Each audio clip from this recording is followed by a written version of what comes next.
What's on today? A bit of Swedish and a lot of history. Är ni redo? Mankind uses tools for more than 3 million years, and those tools are more and more powerful and efficient.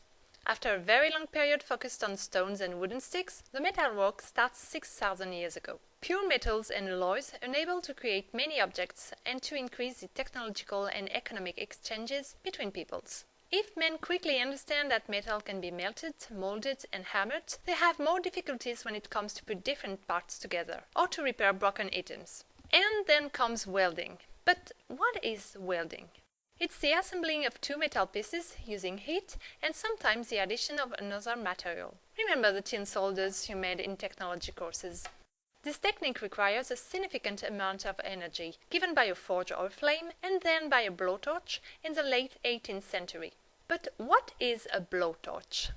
Early models consist of a fuel tank, a burner, a safety valve, a tube and a handle. They unfortunately have safety issues that require further researches. So I'm going to talk about one of the men who carried out these researches. Born in 1858 in Newberg, Sweden, Carl Richard Newberg is an industrialist and an inventor, essentially known for his work in the field of soldering, steam engine and aviation. At the age of 14, Carl begins his apprenticeship under the guidance of a jeweler, before he starts to work for his uncle in Stockholm 3 years later. In 1878, he joins the Ericsson workshop and develops a blowtorch in which the fuel is vaporized before being ignited. Carl's model has a safety device which shuts off the torch in case of high pressure. His blowtorch provides a more intense heat and it avoids any risk of explosion. Carl Newberg is the inventor of vaporizing soldering iron.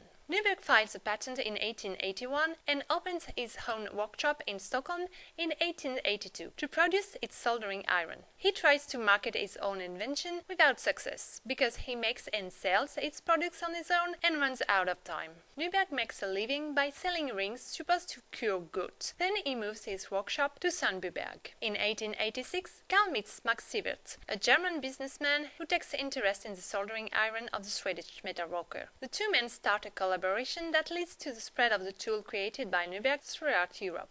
Then Carl designs a kerosene stove and works on other projects in the field of transports. He becomes one of the Swedish aviation pioneers. In 1874, he builds an helicopter propelled by a spring which can leap 2 meters above the ground. In 1899, he runs several tests in a carousel with his experimental aircraft powered by a steam engine, the Flugen, and earns the nickname of Flug Newberg. He also makes a wind tunnel that allows him to do more tests with his plane. Newberg is disappointed because his Flugen can barely take off. Meanwhile, Carl founds Primus, which becomes a stock company in 1906. He gives shares to his employees, who are nicknamed the Newberg Snowbird due to their higher wages. Carl sells his company to Sievert in 1922 and retires. And what happened to vaporizing soldering irons? They gradually disappear in the 70s and are replaced by electrical models. However, soldering irons using gas are still in use in plumbing.